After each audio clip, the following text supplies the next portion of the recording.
Welcome back to our Q&R podcast. I'm Rebecca Hanna, the Director of Kids here at Redeemer in Lincoln Square. Together with Michael Keller, we're framing this podcast for the seeker and skeptic in all of us. It's designed to foster a posture of curiosity about ourselves and about others. Today, we're kicking off the new year with a heavy-hitting question. Did Jesus really rise from the dead? In a way, this is a follow-up to our last Q&R podcast on pain and suffering because the resurrection is the future hope that we have. It's also something that's divided cultures and caused debate among believers and unbelievers for millennia. As the Apostle Paul once said, if Christ has not been raised, your faith is futile. So in this episode, we examine the compelling case for the resurrection. We discuss the crucifixion, the empty tomb, the witnesses, and the transformation of the disciples, and finally, the explosion of the Christian movement in the ancient world. We discuss alternate theories of what happened and why those conclusions do not measure up on any intellectual level. And finally, we discuss why the resurrection brings such hope and what it means for this life and for the next. Before we dive into today's episode, we just want to take a moment to thank you for all the amazing feedback we've gotten from the Q&R podcast.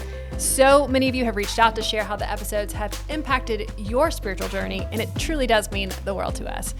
With that in mind, we'd love to learn more about you and where you are in your own spiritual journey. So if you take a quick minute to fill out the form linked below in the description or visit redeemerlsq.com/I'm new, IMNEW.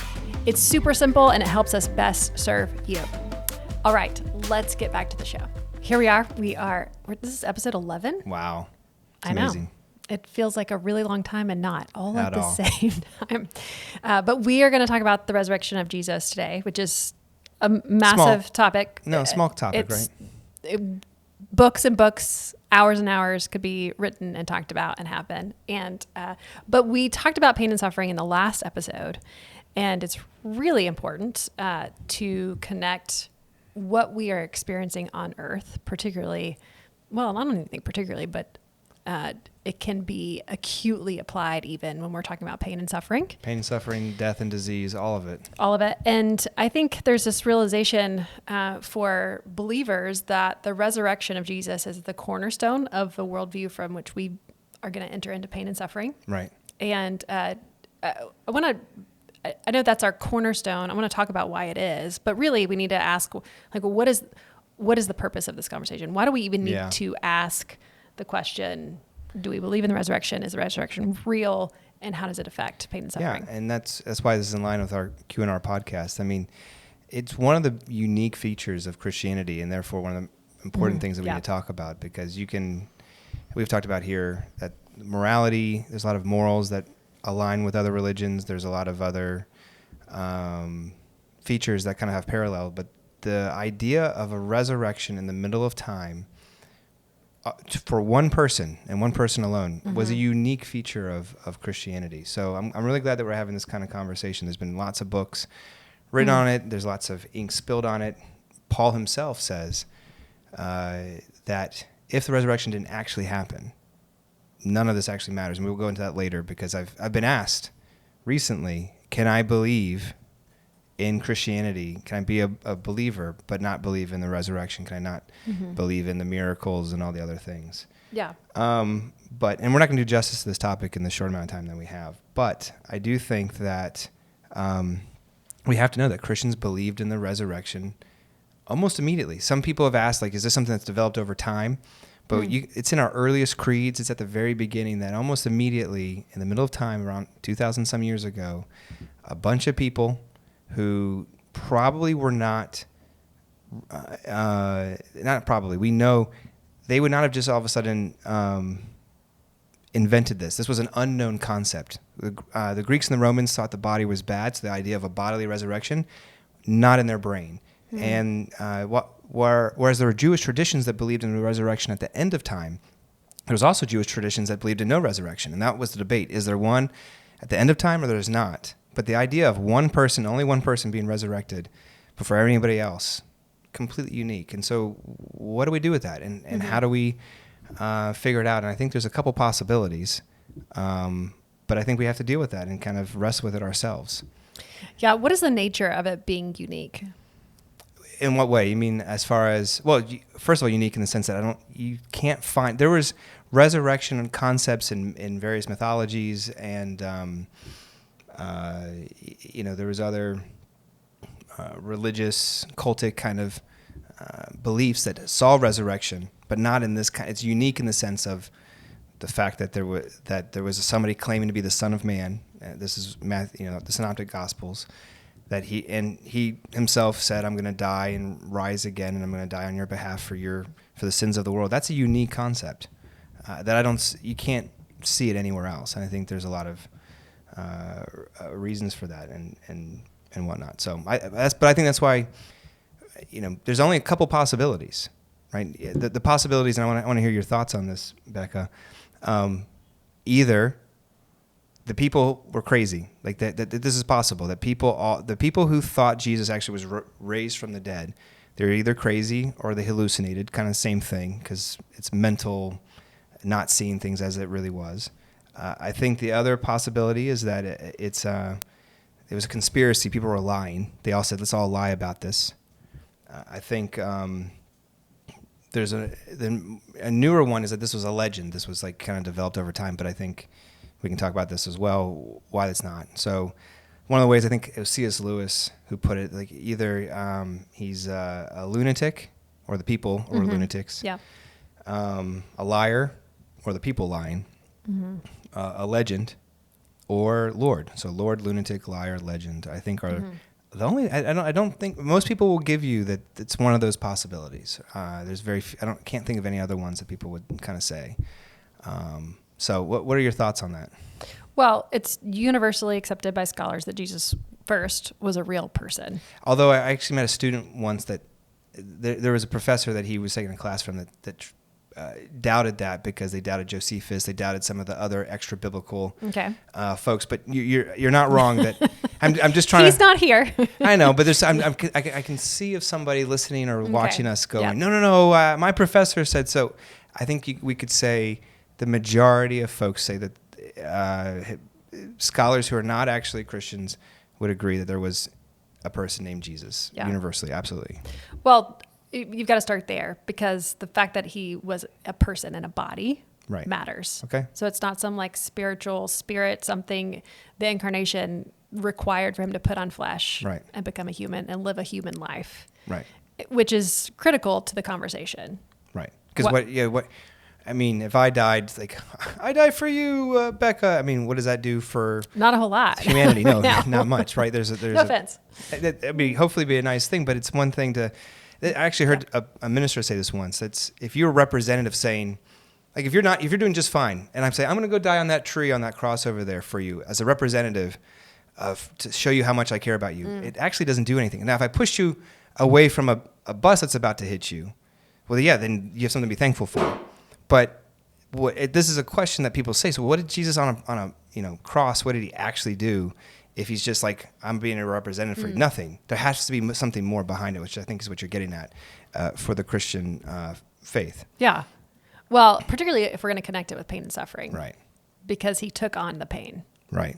Well, now we're getting ahead of like, what is I know. So let's go back. So, the contention, he's a real person, but we've got to get into the details of what that resurrection actually entailed. So why don't you talk about that? Yeah, well, I think to the whole Lord, lunatic, liar kind of possibilities, I think the legend one is the easier one because, and again, if you don't trust Michael and Becca talking about this, N.T. Wright wrote an 800-page, I think I've cited it here before. In fact, I met a person today who was just working through his own faith, and he said he owns this 800-page book. It's called Jesus and the Resurrection of the Son of God by N.T. Wright. So the cover's green, it used to be. It's 800 pages, but it's trying to go through every possible theory, every possible thing, and kind of weigh the evidence and what's the most likely outcome. It's a lot. It's heavy. It's dense, but it is complete. And the legend idea is most problematic because of the time frames of writing the Pauline epistles, which was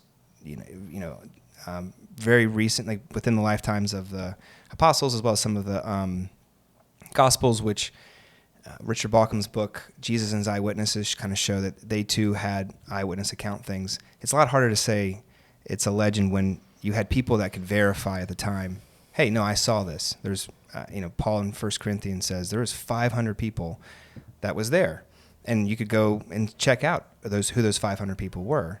I think that's what makes the whole hallucination issue problematic because, yes, there's all kinds of reports of somebody seeing a ghost or seeing something, even a couple people. Oh my gosh, that was weird. But 500 is there's no known phenomenon where 500 people can have a joint hallucination, which is why some people have said, oh, so maybe everybody was lying.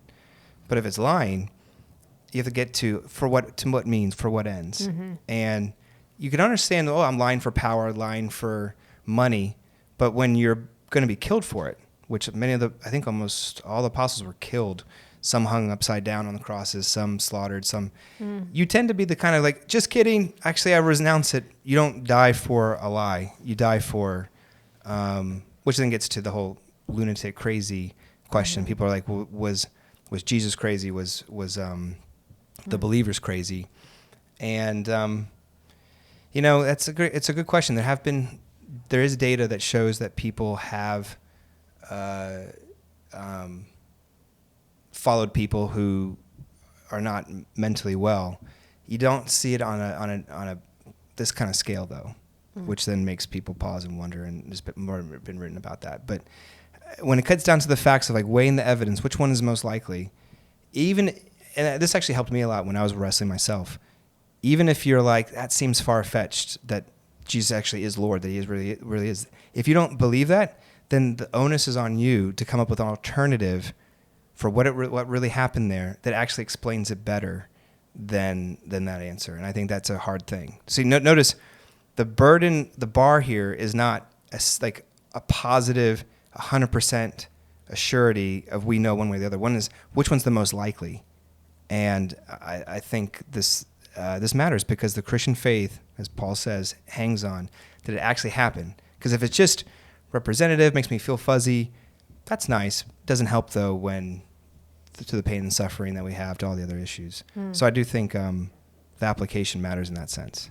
Yeah, because it changes everything. The gospel isn't the gospel without if it actually happened, right? Yeah. Why, in your mind, why does it? Well, because it's just like every other religion. Right. If it's just sort of like try hard, here's the rules and stuff. But if there's a resurrection, how's that different then? Andrew Murray said, "A dead Christ I must do everything for. A living Christ does everything for me." Ooh. Mm-hmm. Where'd you have that ready? That's really good. Just in my notes. In your notes. But that's critical. Can you say that again? What is it again? A dead Christ I must do everything for. A living Christ does everything for me. Wow. And what is that? Tell me why. Should we just stop right there? Yeah. Or we just be done? Close the books. But you get kind of goosebumps. But what does that quote mean for you then? Well, we're talking about other religions, and every other religion is dead because it's about what you can do. It's about how you can fulfill the law and how you can actually perform. Dead in the sense that the creators of it said, I'm going to show you the way. They're dead and now do this. Right. Christianity literally says Christ is alive. Still alive. Yeah. And still shows the way. Yeah. But I did it for you. Yes, which gives us freedom. Wow. Freedom to fail and freedom to succeed, right? And so then everything we do is because that's what makes it the cornerstone of this perspective. It changes everything. Right. So let's talk a little bit more. We want to get into the details of the resurrection a little bit here. Okay. The story, why don't you take the listeners through the story of he died, he's in the tomb. Yeah. There's the big rock that's there. He's wrapped up. Yeah. He's mummified. Right. What happens next? Well, what I love about the four Gospels, when you read all the four Gospels, they actually, in a beautiful way, almost predict that people are going to say, "Oh, his body was stolen. Oh, maybe he just swooned. Maybe he just, he fainted because of loss of blood, but he was still alive and he mended and somebody." And many of the Gospels see that and they say, no, these guards were there, these people were, these were the eyewitnesses, the people that were around and whatnot. And one of the, also, I think, this is in N.T. Wright's book that kind of gives you more evidence for how you know it might be true, that the people writing it, the people the apostles, even though Jesus over and over again said, I'm going to die and 3 days later I'm going to be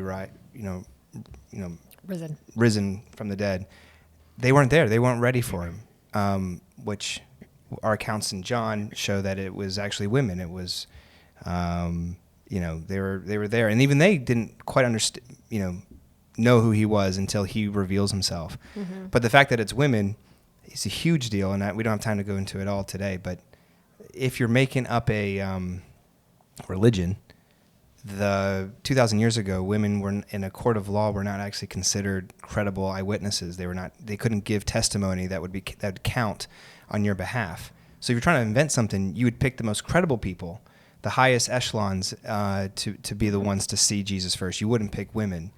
So that leads to a lot of scholars to say, well, the fact that it was women given as the first ones, that probably means then that it was likely that this was actually, that women were the first ones to do it. And much to the chagrin of, we want to make sure we're taken seriously, which is ironic because even though they weren't back then, today it makes it more likely because you wouldn't write it that way. It's so different. So I think 3 days later, he's risen from the dead. Depending on which account, Luke has an angel there.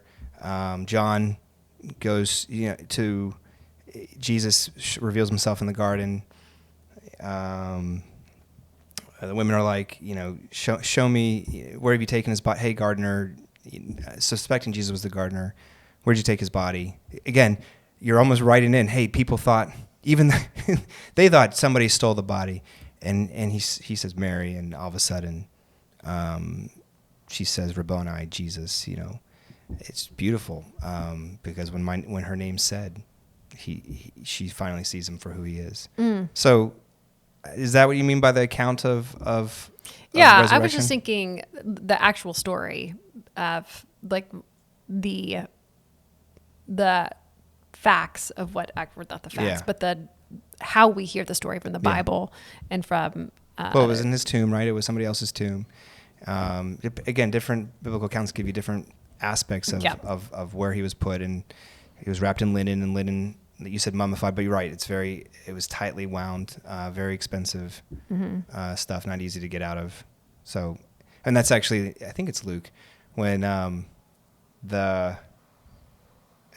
of the disciples goes running to check it out, sees the linen, kind of like makes all these kind of connections of like, wait, okay, there's trying to put it together. Figure himself. out what happened. Yeah, what actually happened. So why do you think Mary didn't recognize Jesus at first? That's, there's a lot of scholars that ask different questions about that. Maybe in Jesus' resurrected moment, he looked different. Like, does a resurrected body look different than a regular body? There's different places in the Bible that have Jesus where he looks, a lot of times people on the road to Emmaus, he reveals himself to the disciples and they don't recognize him. So it's not just her. There's some sort of theme where over and over people don't quite see him until he kind of shows himself, and we don't know why necessarily. Is it physical because there was a different view? Is it because spiritually there is some blindness going on there? It depends. There's different ways to read it. Yeah, it's a beautiful metaphor. Yeah, right? We see Jesus when he calls our name. Well, that's why it always makes me cry, because he calls her by name, and that's the difference there. And kind of the same thing happens with Tom. Like, Tom is like, I'm not going to believe in Jesus unless I can actually put my fingers and actually touch him and stuff like that. And he shows up and says, here you go, which is just, I think it does give a little, for those of you who are listening, I think it's important to hear this.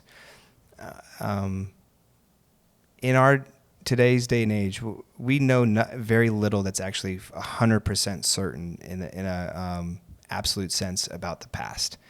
Like Napoleon, we have letters, we have stories, but are we 100% assured that Napoleon is how we conceive of him today? No, we have to bank on what we have, the evidence of it. It's the same thing about Jesus. But there's this beautiful thing that you're not being asked through your doubts to actually have a perfect assent. You're asked to, does this explain, first of all, does this account explain the best in that who he says he is? And then the effect on your life changes us. So I think that's helpful. Yeah, we have these gospel accounts, right, what you're talking about throughout, and there's each one of them kind of gives you a different perspective, maybe a different angle of what actually happened. And we've talked about this, I think, in other podcasts too, but the reliability of those accounts is really important. Yeah, because if you can't, if they're not reliable, then it makes it a lot harder to kind of really believe this or not. I think it's helpful that the reason why nobody was there, because they all thought he was really dead, because they still misunderstood him, which also is supposed to be, I think, comforting in a way, because even when we misunderstand him, he still shows himself to them and says their name. But they all thought he was going to be like the one who overthrows the Roman Empire. He's going to lead us into, right here and now fruition. And you say, well, why is that encouraging? Because the fact that was written, that's what everybody thought, and then turns out to not to be true, gives us more credibility and reliability, to your point, because you would expect, if you're trying to make it up, everybody's like, he said he was going to rise on the third day, and he was. There we are. We were all there, and yay, we did it, and start singing the song. But unexpectedly, nobody shows up. Nobody sees him for who he is. And that leads to more credibility, because you're like, that's not how anybody would try to write it if they were trying to make it believable to you. So, which is really relatable. Yeah. Because how often do we sell God short for what he's telling us is true? A lot. All the time. Yeah. And that is, in a sense, even that metaphorically is comforting, because it's who we are today just as much as it was then. Yeah. So I want to spend time, because I've been noticing a movement in our culture recently, and I think that it's still very important. We spent some significant time just talking about the different possibilities,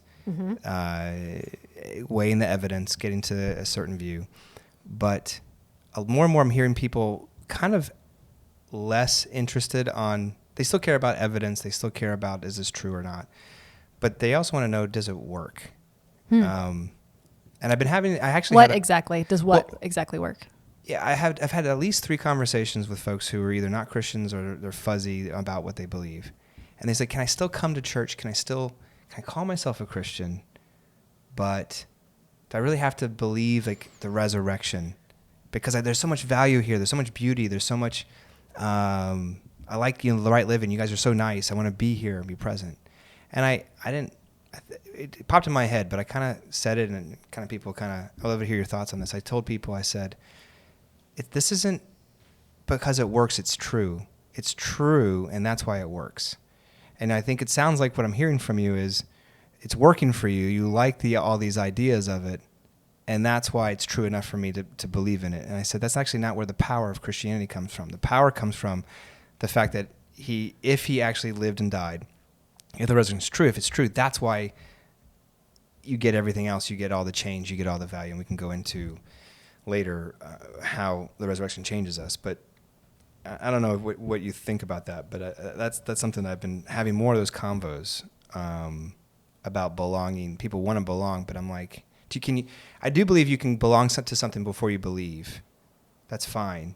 But if you want to identify and say, I'm a Christian, or this, I think you really, I don't know. I don't think you can do it without this. It's such a central part of the faith. What would you say? The beauty of belonging to the church is through belonging to Christ first. So are you saying, I would argue some of our kids don't really know what it's like to belong to Christ yet, but they're part of the church. And do you think that I agree with you that for ultimately you need to belong to Christ to kind of get the full benefits of it, but I just would love to hear your thoughts on that. Yeah, I think it's a shortchanging of what he actually has to offer. You're getting some of the benefits, but you're not actually embracing the entirety of a new reality that actually does change everything. Yeah. And so you're trying to get a piece of it, and you can benefit from that piece.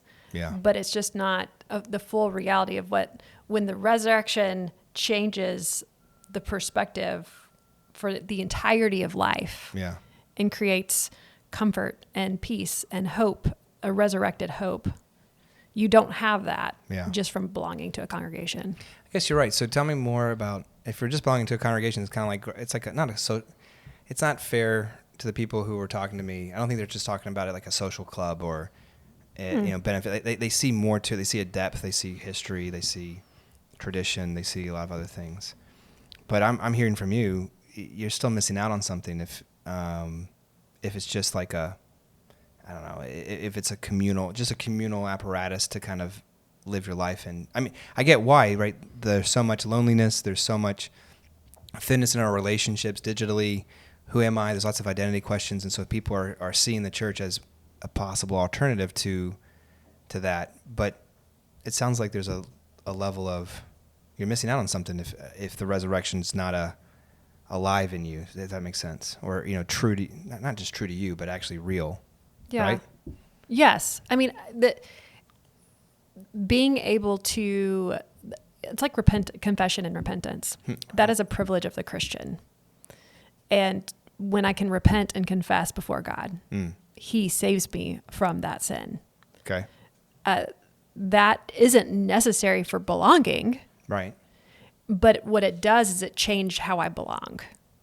It changes my perspective for how I interact with other people. It changes my perspective for how I go to work in the morning. It changes my perspective on how I walk the street or drive the car or parent. Or because of the incarnation and because of the resurrection, because Christ is alive, that actually changes then how I interact with everyone that I am belonging with.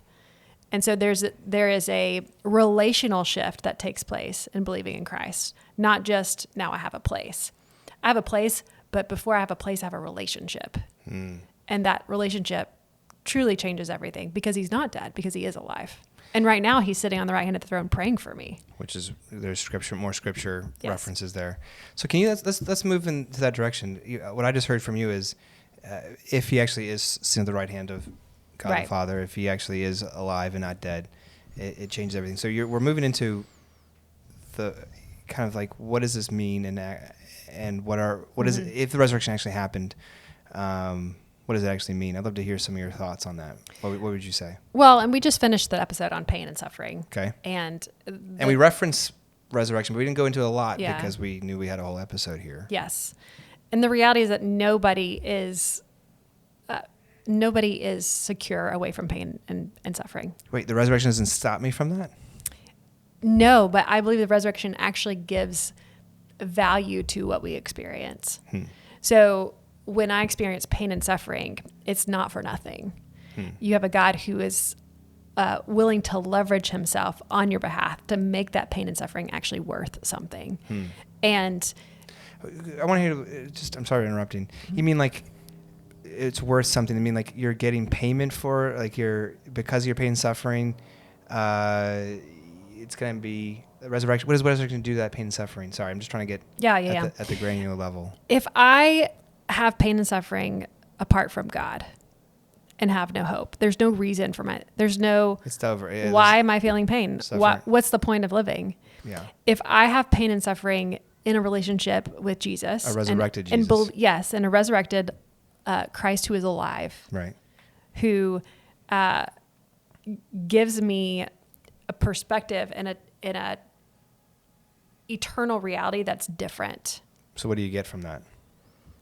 Hope. Yeah. We get hope. And why is it hope? Why do you get hope? Because that means that pain and suffering actually works on my behalf. It is still painful.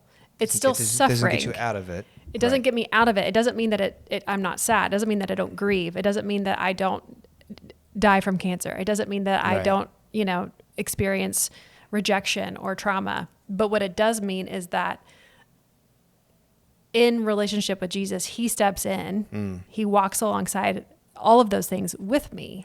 He changes me in the midst of it. And on the other side of it, it actually becomes valuable because I'm a different person. or because I'm comforted and I get to experience the presence of God, or it helps me love other people better, or understand even what other people are going through. So I'm able to help other people more particularly. There's a whole lot of reasons there. All of them alone aren't enough, but all of them together become this beautiful package of God leveraging the fallen world, sin and suffering, on our behalf. So then I can go, I'm experiencing this painful thing, but I know it's not the end of my story. I like, that's a great way to, I use that sometimes, is if the resurrection is true, when it comes to our pain and suffering, it means it's not the end of our story. It doesn't have the last say. I mean, this is what Paul says, right? Death, where is thy sting, right? He's quoting poetry because he knows that the sting of death, which is finality, it's over. If the resurrection is true, it does not have the last say in that sense. You said it gives us hope. Can you define, what do you mean by hope? Because that's a fuzzy word in English, a lot of stuff. When you say it gives us hope, what does that mean? The resurrection gives us hope. Yeah. We've talked about this before. I don't know if it was, but I don't remember. Well, there's a hope. I hope to get to go to. Which is that's a, what's that called? It's, what's it called? Well, it's an unsecure reality. If I hope I get to go on a walk with you, that's you're not sure if it's going to happen or not. Right. My kids hope they get dessert every night after dinner, right? They're hoping for that. And they're disappointed. Well, a lot of the time they are, but that's okay. Okay. My hope in Christ is a secure confidence in the reality that there will be a future place with him. Is that I mean, there's a part of me that goes, wait a second, that's a completely different way of how people use the word hope. Where are you getting that sense of, why is that kind of hope an assured future? Is that how the Bible uses it? Is that like... Yes. Actually, you just answered your own question. I didn't mean to lead the witness there, but... The Bible, yeah. Well, but the resurrection makes that plausible, right? It's the resurrection that actually secures a hope. It's not just that Jesus chose to put on flesh, became a man, lived a sinless life, and we believe that he existed. The reality that he lived and then died and then resurrected, the fact that he conquered death gives me hope that death doesn't have the end of the say. Because really, all pain leads to death, and death ultimately is just suffering, right? Like sin produces death. Yes. Death is miserable. So when we experience pain, we're really experiencing a taste of death every single time. Yes. And I think that's super helpful for folks, that hope is not an insecurity, it is an assurance. Yeah. And how do we know it's an assurance? And this is how I've heard other people put the resurrection. Because Jesus was raised from the dead in the middle of time, it's almost like a receipt. How do I know this is actually going to be real? How do I know that that death doesn't have a lasting? Well, if Jesus was raised from the dead, then I will be too. Because it's almost it's operating as a proof positive. So when I get asked as a pastor, like, how do you know this is actually going to be? Well, if Jesus was raised from the dead, and if it actually happened, this is why if it's true, then it works. Well, then I can trust, I can have hope, I can have faith, that even though what I'm going through now is not okay, even though there's more brokenness, even though there's more death and disease and all that stuff, I know that since he was raised from the dead, I will be too. And it changed, that recalibrates my expectations on the future, because it doesn't just end it's not cyclical, it doesn't just end in dismay. It lets me in the now to almost kind of cash in. You know that when you cash in a check, you're getting the benefits of what was potential actual now.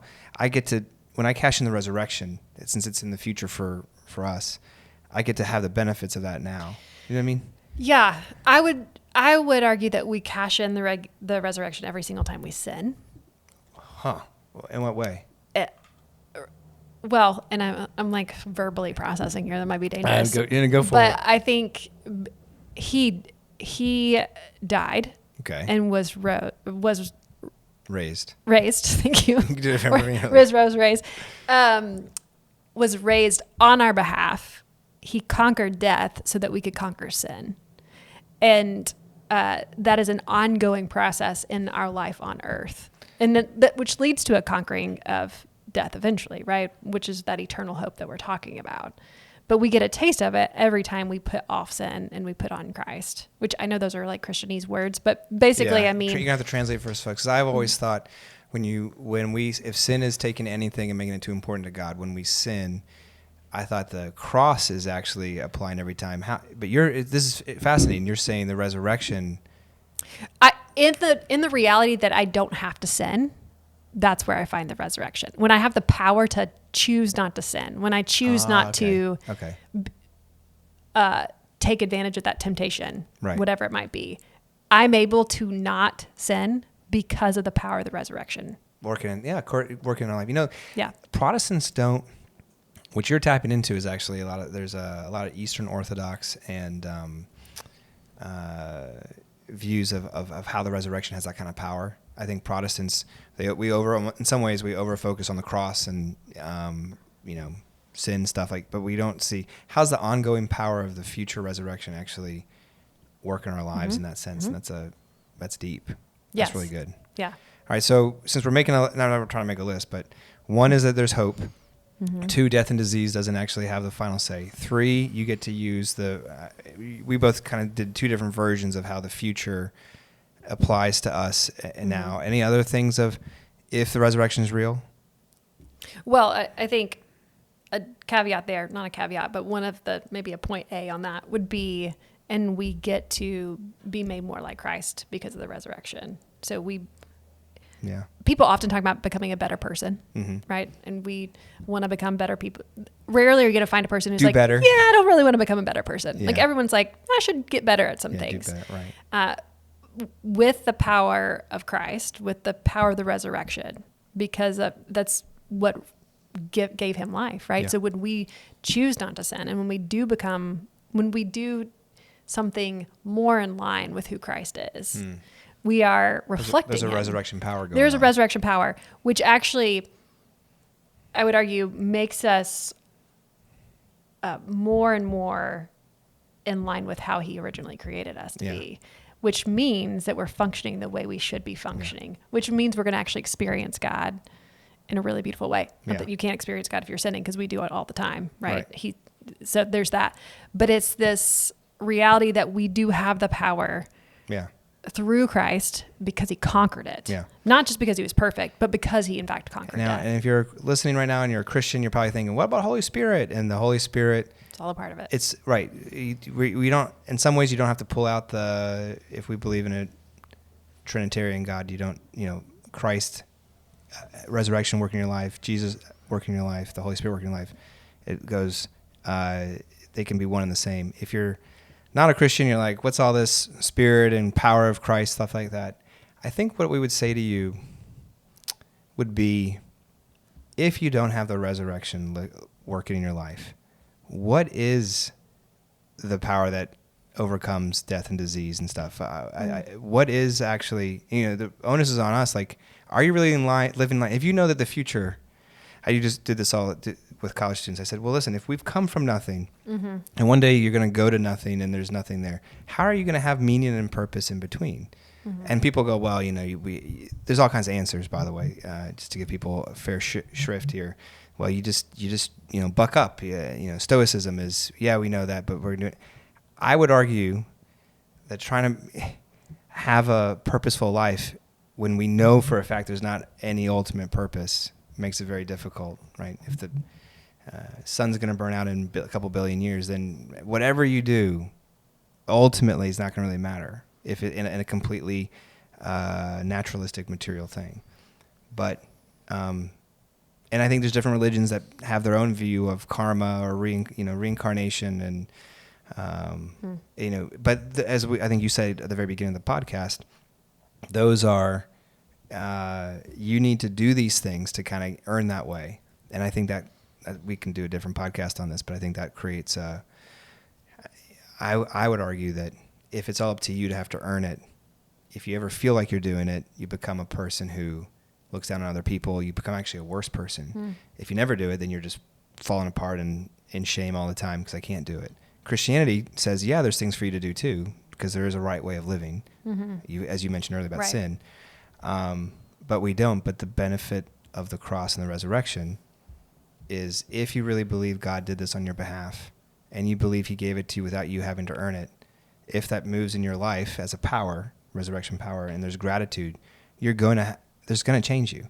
And I think that's what you're kind of getting at, is that another application of this is there's hope for you in the now of, if this power, resurrection power is in your life and you believe it, and the gratitude comes out of you, then I think you end up just, it reminds me of Scrooge, like of Charles Dickens, right? Like, if you really feel like you're over and over, but then you get it's not just a second chance, it's even better than that. He just gets a second chance that he can still, if you know that ultimately your second chance is, he's still going to always be with you.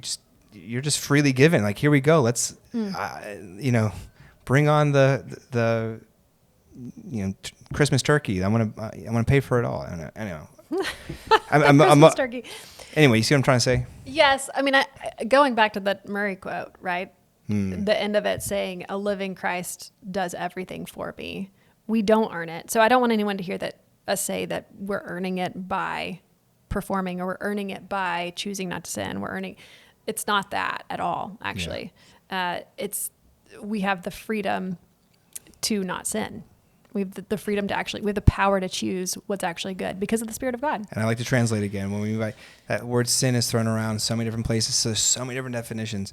If sin is taking anything and making it more important to you, where you end up saying, I need this more than I need God, that's always going to be sin in our lives. And I would argue Christians do that, non-Christians do. It's not just bad things. It's, you can take good things. We're all doing it. And we're doing it. So, but it gives you the possibility, if you have this gratitude in your life that from God through the resurrection, and that becomes this is, I think it's Thomas Kramer, right? Expulsive power of new affection. It becomes an expulsive power in your heart. It can push out the other loves that are operating, that are kind of hurting us. Not because family or jobs or money are bad things, but if you make them too important, that's when it leads to sin. Mm-hmm. But if you put them in the right order, because you're full of resurrection kind of joy and happiness, it moves out in a different way. So I think it helps us reorder our loves. This is Augustine. Augustine. So I think that's a great phrase to use, that reordering of loves, because this is your counseling background. I can hear it. I'm into that. I know where you're going. Well, we all are going to love things, right? And it's not about a problem of loving things. It's about loving them more than you're loving Christ. Right. And reordering those things means that Christ comes first. Yeah. And there's a lot of joy in that. Yeah. I think the world tells us that you're going to die if you do what you want, when in reality, Christ lived when he actually self-sacrificed, right? And so he is calling us to the same thing. And there's so much joy. There's so much love. There's so much what we are actually looking for. The irony is that that's where it's found. Yeah. There's a pastor friend of mine, I think he might have written a book called this, but I'll have to go look. He says all the time, if the resurrection happened, anything is possible. And there is hope in that, but there's also a lot of joy there. And so when we're talking about this, we're talking about death and suffering, and we're talking about reordering of loves and getting it wrong. We do get it wrong, but Christ got it right. Right. And we get the benefit of him having done it right and living through it. Yeah. We are beneficiaries. We are heirs of what he did. It takes me back to Hebrews 4, where we talk about him. He's the perfect mediator between us and God. We have access to God the Father because he chose to live, put on flesh, died, and the resurrection is that it's the star on top of the Christmas tree, right? It's the pinnacle. Yeah. And because of that, we have access to a God who gives us exactly what we need when we need it. I like that you mentioned I know we opened up a big can of worms with the ordered loves, but there's such nuance there of Christianity is not like, this is all bad and this is all good. It depends on the right order of how things are ordered in your life and loves. And if Christ is that resurrection power as the true North Star, the star on top of the Christmas tree, it helps reorganize the last ones. Yeah, it reorients how we think. It reorients how we see things. It reorients how we speak to people. And how we think really is in charge of how we feel, and how we think and feel is really in charge of what we do. And so if that's not the North Star for us, right, then something else is. So in some ways, how does the resurrection, what does it mean? What I just heard from you is it changes everything. It just changes all these stuff. The last one I want to talk about is if it's a bodily resurrection, and that means there's something about the body that matters and stuff like that in the Christian faith. Can you just go into that a little bit? Like, I would love to hear How about you go into it? Well, I have my question. thoughts. Well, I want to hear your thoughts too on this, but I would argue that I think a lot of, particularly in today's digital age where everything feels ethereal and where am I? And there's all this talk about uploading your brain before you die now. That's cognition. Yeah. Like, what does it mean to be human? There's all these kind of questions. I find the bodily resurrection fascinating because, again, Greeks and Roman and Platonic mentality sees the body as bad. And then I think there's this also view that sees the body as the only thing. That today's day and age, we live in a culture where if I just don't eat my microplastics, and if I take all the heavy metals out of my cacao powder, and if I drink this certain, there's all this sort of trying to what's the word, get salvation through my body, optimization. I love what the resurrection to me says. The body is good, but it's not, there's a brokenness to it, which is hence death and disease and whatnot. So it doesn't ultimize it. It also doesn't ignore it, but it actually validates the physical, tangible. And so we shouldn't actually, there's an old Christian view that basically says you're just a soul and one day you're going to have a disembodied future on a harp, spiritually. But the Bible, if you look at it, it doesn't do that. It's the future, heaven and earth, is this combined perfection, humanity that's physical, which I think that gives a lot of value to our work, living now, caring about our bodies, caring about the bodies of others, the poor, the marginalized. Anyway, I just think the fact that it's a bodily resurrection has huge implications for Christians to actually be in this world and not just, check out and go somewhere else and be opposite. No, this world actually matters, and your body matters, and Christ cares about it. But yes. I'd love to hear Otherwise, why take care of it? Well, yeah.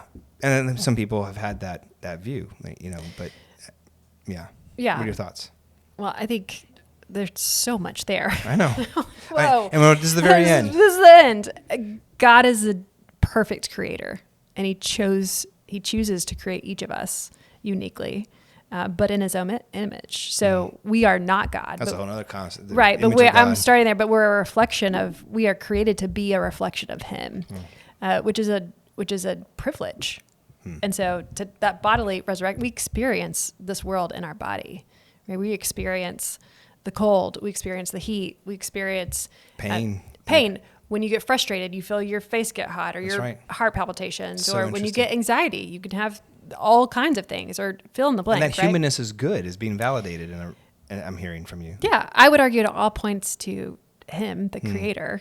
And if we don't take care of, or be aware, or have an understanding of our body and its connection to God, its creator, then it's going to be hard to live. But there's also I'm hearing, maybe you weren't meaning this, but as you're talking, there's an awe almost in our sweat and tears and hot, getting flooded. It's actually, if those are all part of the image of God and reflects God's own personality and heart on things, it goes back to Hebrews 4. It really does, because all of the things that we experience in our body, Jesus experienced also.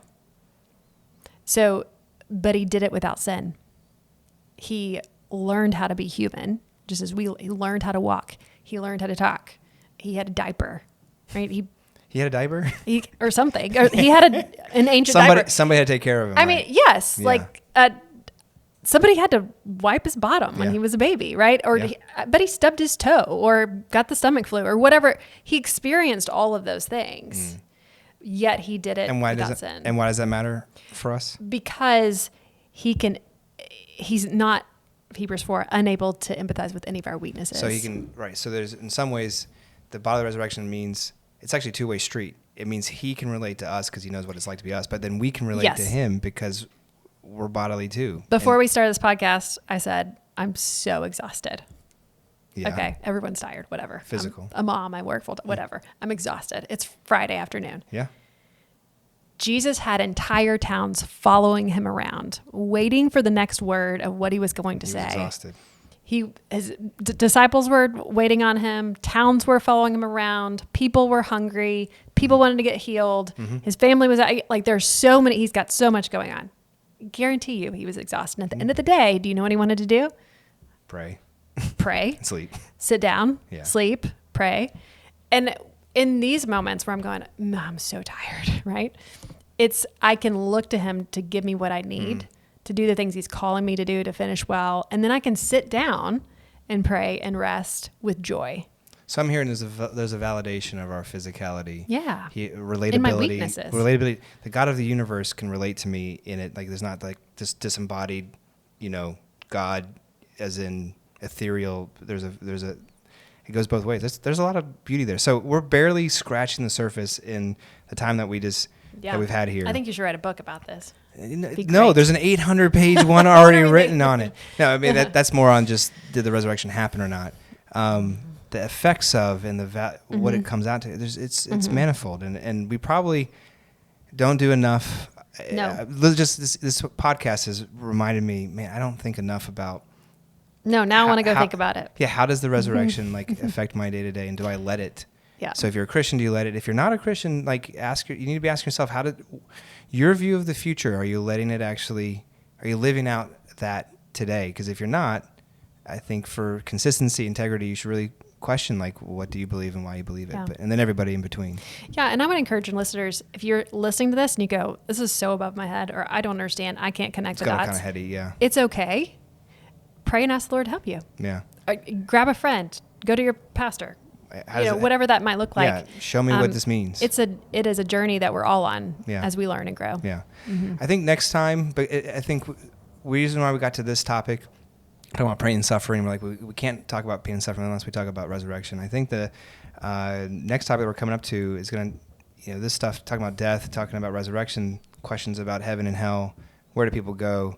I think we're going to tune in next month and we'll try to work through some more big topics at Q&R Podcast. Remember, question and response. We love working through questions. We value questions. We ask them, and we're working through responses. So thanks for everybody's time and attention, and great talking with you as well, Becca. Thanks for listening to our Q&R Podcast. We hope this episode encourages you as we process questions together. For more episodes, visit our profile on Spotify or our YouTube channel. Great. Boom.